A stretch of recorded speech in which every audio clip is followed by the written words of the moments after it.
Mais c'est qui Etta James? Eh ben, figure-toi que si t'as déjà entendu Level Stavici, alors t'as déjà entendu la voix d'Etta James. Oui, oui,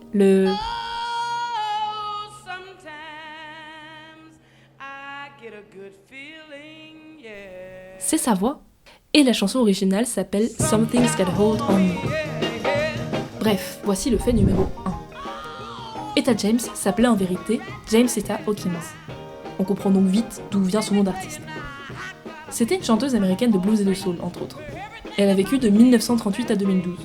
Ah oui, elle a gagné pas moins de 6 Grammy Awards. 2.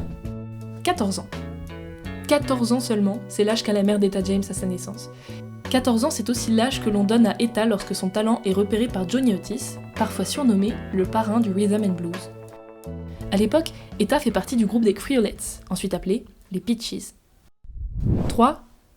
En 2008, Beyoncé interprète Etta et l'un de ses plus grands succès, At Last, dans le film Cadillac Records. Beyoncé chante At Last à nouveau en 2009 lors du bal inaugural du président Obama.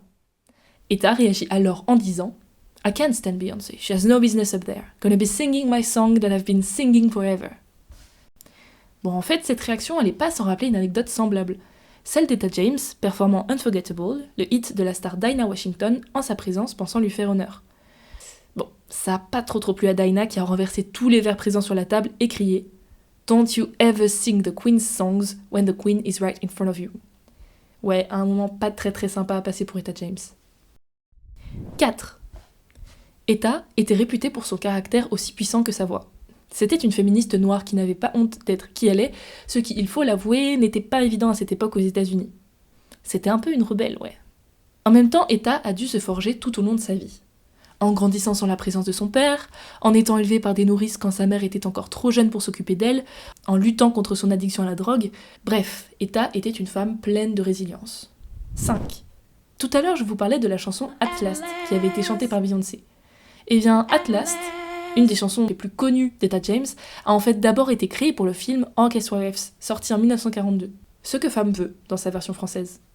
Et voici à quoi cette chanson ressemble. Bonne écoute.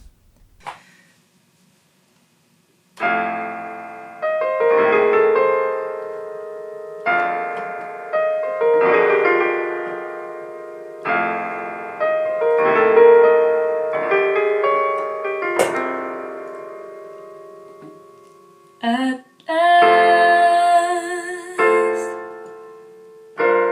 my love has come along. My lonely days are